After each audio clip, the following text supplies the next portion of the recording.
What is up guys, what is up my friends of YouTube? In today's video I am taking a look at the 1STPLAYER fire dancing mechanical feeling keyboard. This one is a K6. Now this one is an upgrade from the GK3. I wonder why they didn't name this keyboard GK6 instead of just the K6. I don't know.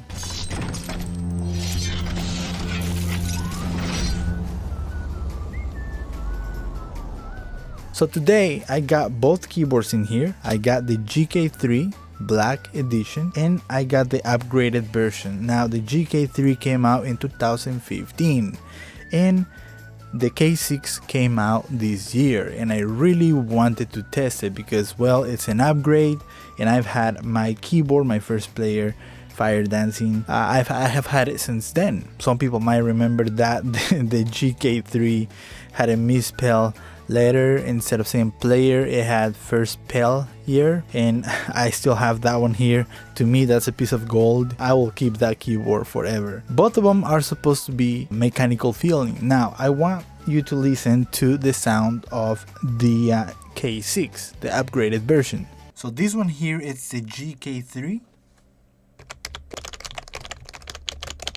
I'm pretending that I am typing something.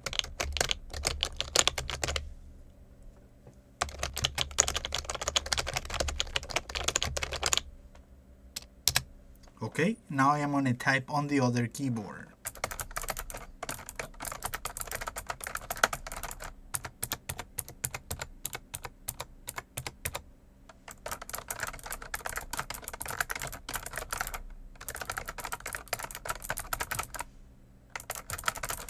Oh my god, it's so satisfying.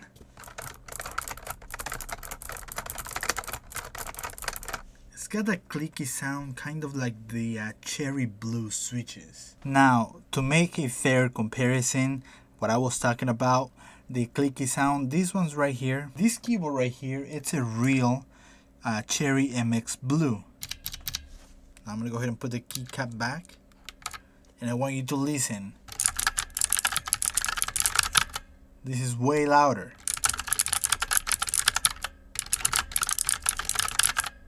I'm gonna go back to the fire dancing K6. It's not as loud, but it sounds fantastic. It feels great. Now the keyboard only has 3 lighting effects, and also it has a dim button. When you press the FN, page up and page down, you can lower the brightness.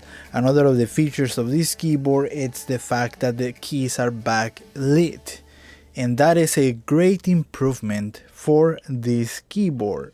I remember one of my first complaints, or one of my first stats of this keyboard was it has well, the GK3 had a beautiful ring around it, and at the bottom of the keycaps it had you know, the lighting effect and everything, but the keys wasn't, like the letters wasn't backlit.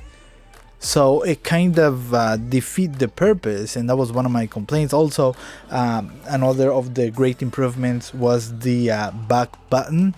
It was very small, so for you know, fast typers, people who you know, write a lot, or well, not write but type a lot of documents and whatnot, that was another big setback. Now gaming wise, I have tested this keyboard for gaming, and well, I have to say it doesn't stay behind in gaming. It's just like any other keyboard. Another of the upgrades that I really liked about this keyboard, it's the wrist rest, or the palm rest added to the keyboard.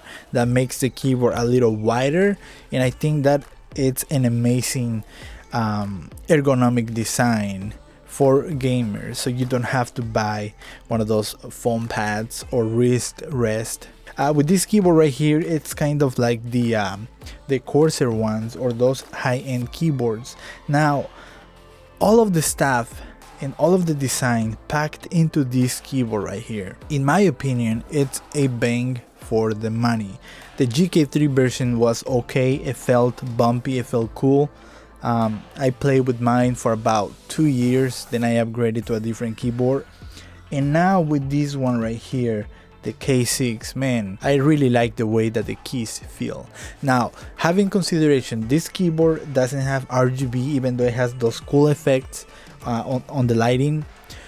It doesn't have RGB, you cannot customize keys, or it doesn't come with any software or anything. It's just a plug and play keyboard, and the simplicity of that is fantastic. One thing that I almost forgot to mention, and it's very important, the keys are caged in comparison to the GK3. The keyboard is also waterproofed, so they designed some drain holes at the bottom, 4 of them to be exact, so the spilled water can drain out easily. If you want to see a water test on this keyboard, hit the like down below, comment that you like to see the drain test, so I can pour water on top of it, or juice, or maybe soda, I don't know. Comment down below. So I think I've said more than enough. Is the keyboard worth the $30? I'm just gonna say $30. Yes, it is. It's a fantastic gaming keyboard, but not only a gaming keyboard, it's great for everything. The keys are nice and spaced out, they're not all clustered together. You have enough space to type and just flow with the keyboard. It's just great. So if you're thinking of buying it, go right ahead. Don't think about it. I mean, alright guys, I'm gonna go ahead and get on out of here. Thanks for watching the video review. If you want to buy the product, the link is gonna be down below in the description and all that great stuff. Stay tuned for more upcoming videos. Bye bye.